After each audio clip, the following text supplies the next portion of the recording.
मुझे body shame किया गया for the way I look, ये तो मम्मी बन चुकी है, इसको जल्दी जल्दी शादी करनी थी, and now see how she is looking.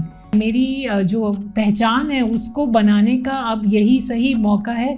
अगर मैंने अब नहीं किया तो मैं कभी भी नहीं कर पाऊंगी।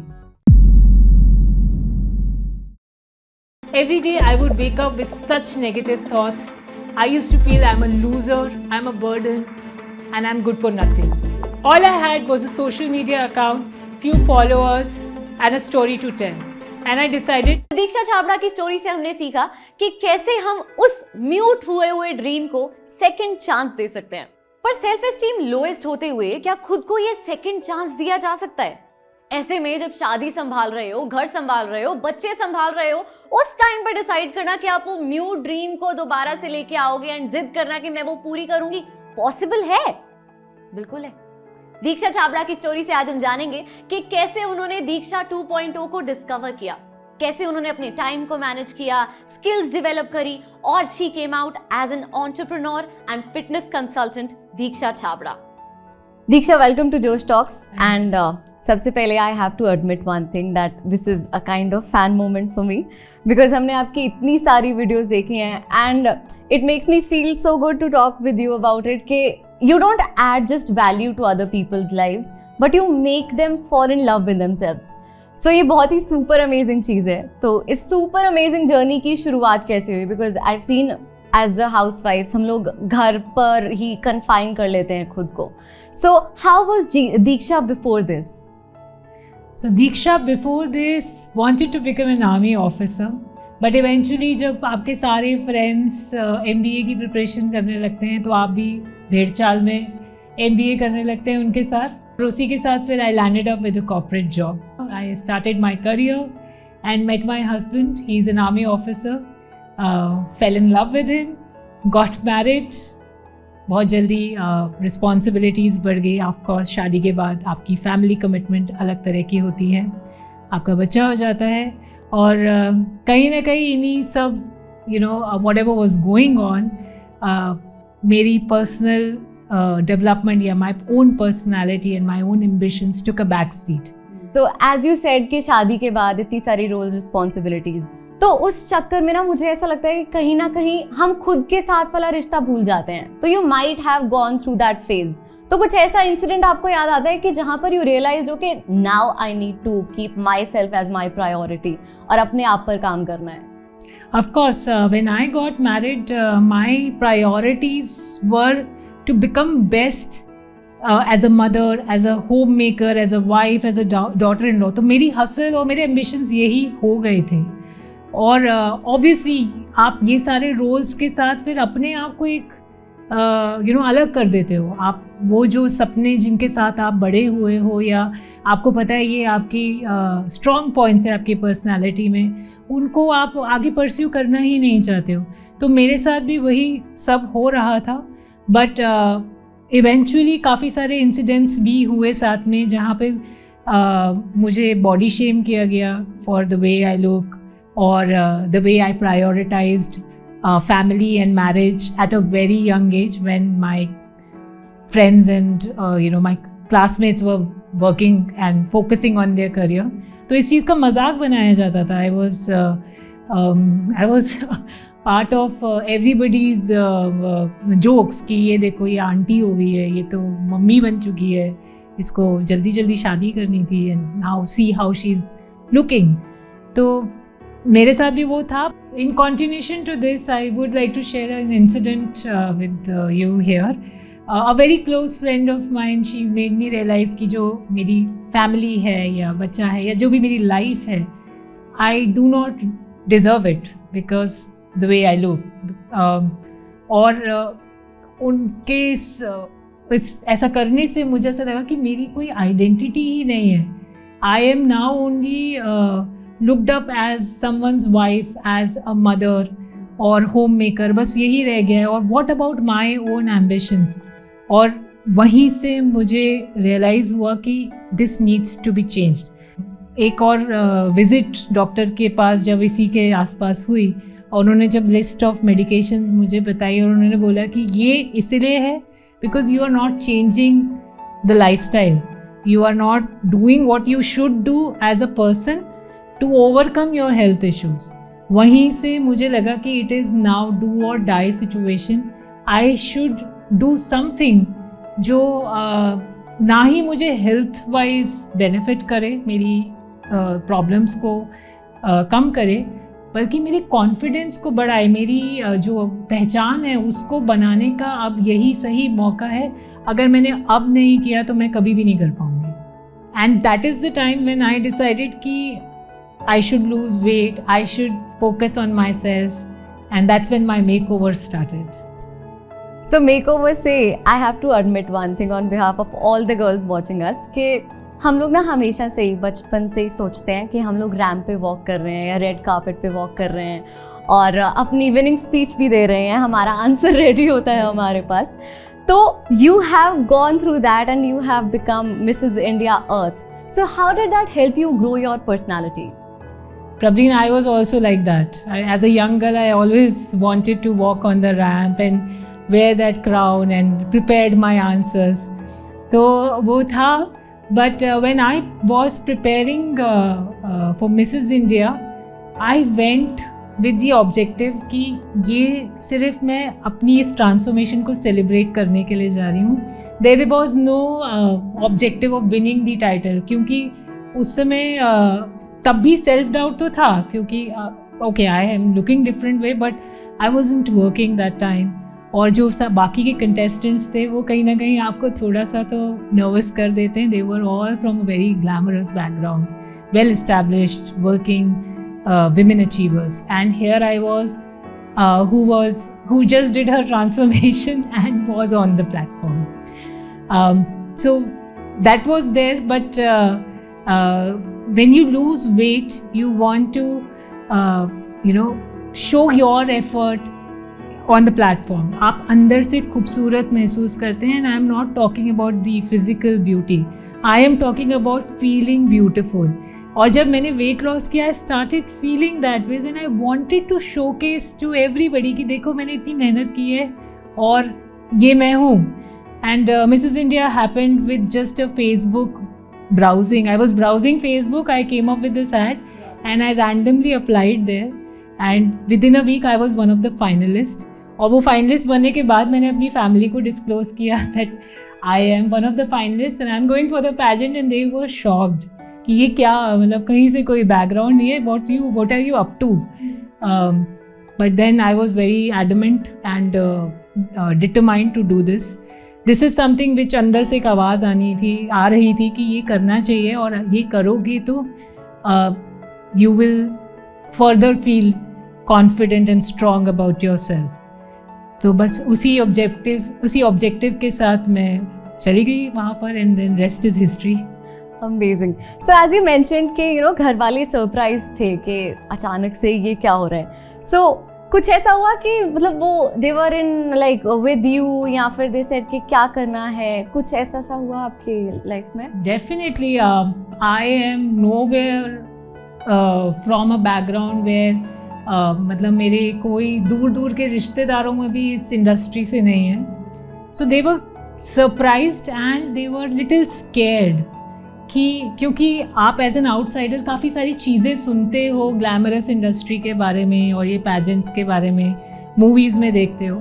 सो माई फैमिली वॉज स्केर्ड कि ये जो कर रही हो क्या सेफ है, there were lot of things on stake. So बस वो कंसर्न वहीं से था कि वो डरे हुए थे. बट धीरे धीरे step by step as I started reaching near the date, तो वो कॉन्फिडेंस उनका भी बिल्डअप हुआ. There is a video where my husband is so happy and walking the ramp with me when I wore the pageant. तो उनकी खुशी वहाँ देख के ही बन रही है कि yeah, he is so happy that I have achieved that. That was the happiest moment as you said, जब आपने वॉक किया अपने हस्बैंड के साथ. पर दीक्षा, हीरो जो बाहर बहुत अच्छा दिखता है, पीछे कहीं ना कहीं बंदा अपनी स्ट्रगल से, सेल्फ डाउट से निकलता है. तो was it something that happened with you उस टाइम पर when you applied on that ad to the moment that you were finally Mrs. India Earth? Definitely, Prableen. From that application to walking on the ramp with the crown along with my husband, वो सफ़र आसान नहीं था, बहुत सारे doubts, confusion, effort, practice सब कुछ थी। Step by step progression किया, अपने आप को तैयार किया उसके लिए। हम अक्सर कहाँ प्रेजेंटेशन पर अपने ध्यान देते हैं उतना। मैंने जब इस पैजेंट के लिए अप्लाई किया तो धीरे धीरे अपनी प्रेजेंटेशन स्किल्स पर काम किया। How I should seat, walk, talk and present my self. हमारे दिमाग में हज़ारों आइडियाज़ आते हैं, पर उसको प्रोजेक्ट करने के लिए एक there is a way to project it, and pageants like these does help you.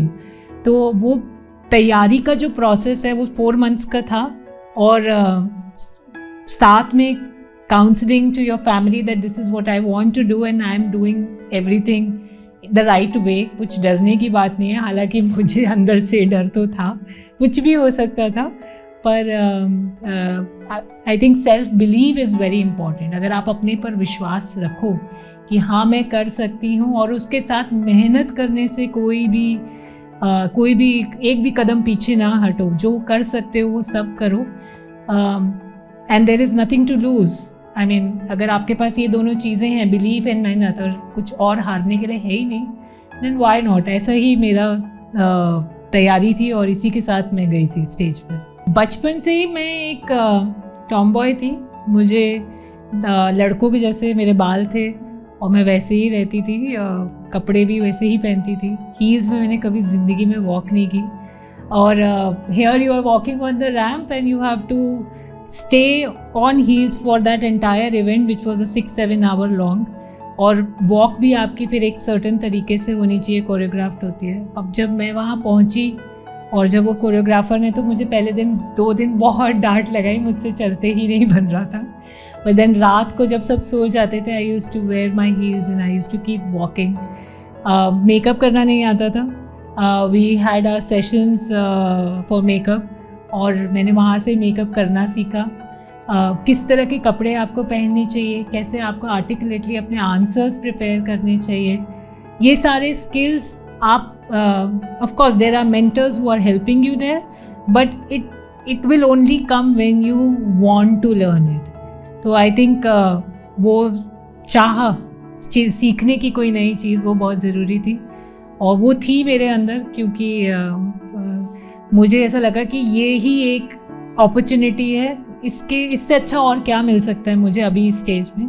So I should make use in the best possible way of it. जैसे कि हम देखते हैं हमारे घरों में भी ऐसा होता है कि शादियां बच्चों के बाद ना हाउसवाइफ जितनी भी होती हैं वो अपनी लाइफ पर एक तरीके का इनविजिबल फुल स्टॉप लगा देती हैं, but you have managed the both worlds, so how did you do that?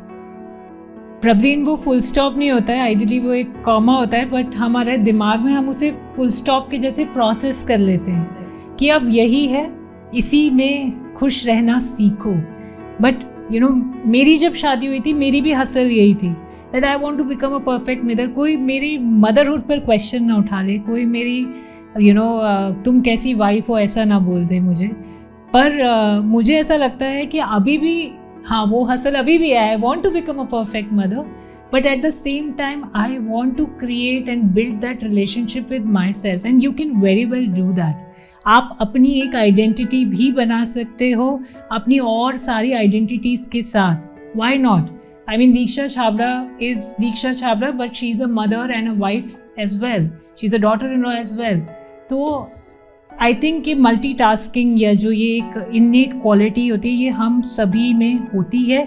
इसे बस एक्सप्लोर करने की, पॉलिश करने की ज़रूरत है, और थोड़ी सी प्री प्लानिंग आप करो, थोड़ा सा टाइम मैनेजमेंट करो, प्रायोरिटाइज करो, ये सब चीज़ें आप अचीव कर सकते हो। आप अपने सपनों को भी अचीव कर सकते हो, और जो एक सुंदर सा परिवार you always want after marriage, उसे भी अचीव कर सकते हो। Of course your family also plays a very important role. शुरुआत में दिक्कतें होती हैं, उन्हें काउंसिल करना होता है, उन्हें समझाना होता है, but families are for loving you, loving you unconditionally.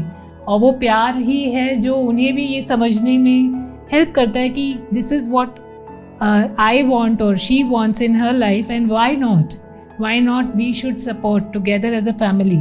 साथ में being an army officer's wife काफ़ी सारे सोशल कमिटमेंट्स भी होते हैं, तो मैंने प्री प्लानिंग या किस तरह से अपना दिन ऐसे स्केड्यूल करूं कि बच्चे का जो टाइम है वो तो उसके लिए तो कोई वो है ही नहीं, मतलब चांस ही नहीं है कि I can take a second chance. तो वहाँ मैं अवेलेबल रहूँ और किस समय वो स्कूल में है या बच्चों के साथ बाहर खेल रहे, कब मैं अपना काम कर सकूँ जल्दी जल्दी। थोड़ा बहुत मैंने आउटसोर्स भी किया, ऑफ कोर्स थोड़ी सी हेल्प ली घर में, हेल्प रखी, डोमेस्टिक हेल्प रखी ताकि मेरा काम थोड़ा आसान हो। बट अगर आप ऐसे छोटे छोटे स्टेप्स लें, 1 घंटा पहले उठ जाएं या दोपहर की नींद ना लेकर थोड़ा सा उसे अपने काम के लिए यूज़ करें, तो वही बस चाहिए। आप इसी तरह से धीरे धीरे स्किल को डेवलप करते हैं और ये स्किल आपको आगे तक काम में आती है। आप किसी भी स्टेज में चले जाए, प्री में planning and scheduling your routine a day prior, खाने में क्या बनना है से लेकर कल क्या पहनना है, अगर आप ये छोटी छोटी चीज़ें एक पहले से प्लान कर ले तो आप काफ़ी हद तक अपना टाइम सेव करके उस एनर्जी को पॉजिटिव वे में कि आप एक वाइफ का रोल निभा रहे हैं तो हस्बैंड को समझना चाहिए। It has to go both ways. एक वाइफ को हस्बैंड के रोल को समझ के एडजस्ट करना होता है, same goes with husband for wife's dreams and achievements. बच्चे भी, जैसे हम अपने बच्चों के लिए सब कुछ दांव में रख देते हैं, अगर बच्चे थोड़ा सा समझ जाए कि yes this is what my mother wants to do और my father wants to do, और अगर मैं थोड़ा सा अपने हिसाब से इस चीज़ को कर लूँगा, अपना काम खुद कर लूँगा, तो मम्मा को थोड़ा ज़्यादा टाइम मिल जाएगा। फॉर्चुनेटली मेरी फैमिली ने इस चीज़ को बहुत जल्दी अडेप्ट कर लिया और अब सब कुछ बिल्कुल सेटल्ड है। अच्छा लगता है ये देखकर कि जैसा मैं चाहती थी बचपन से कि ऐसी मेरी फैमिली हो, ऐसा मेरा करियर हो, आज मैं उस मुकाम पर हूँ। Josh Talk Sasha is all about learning and growing together, both professionally and personally. आज हमने दीक्षा से जाना कि कैसे आप टाइम मैनेज करके अपनी दीक्षा 2.0 जैसे कैरेक्टर को बाहर लेके आ सकती हैं, और अगर आप एक एस्पायरिंग बिजनेस वूमन है तो the next video is for you. उस समय मेरा वो गोल बन गया था कि अब मैं दिखाऊंगी इनको करके कि I will make my own brand. और शुरुआत में ऑब्जेक्टिव बिल्कुल नहीं था कि मुझे इतना अर्निंग हो या उतनी हो। आपको ये इसको नो बोलना पड़ेगा, नहीं तो आप कभी भी ग्रो नहीं कर पाओगे। औरतें ज़्यादा अच्छी एंटरप्रेन्योर बन सकती हैं।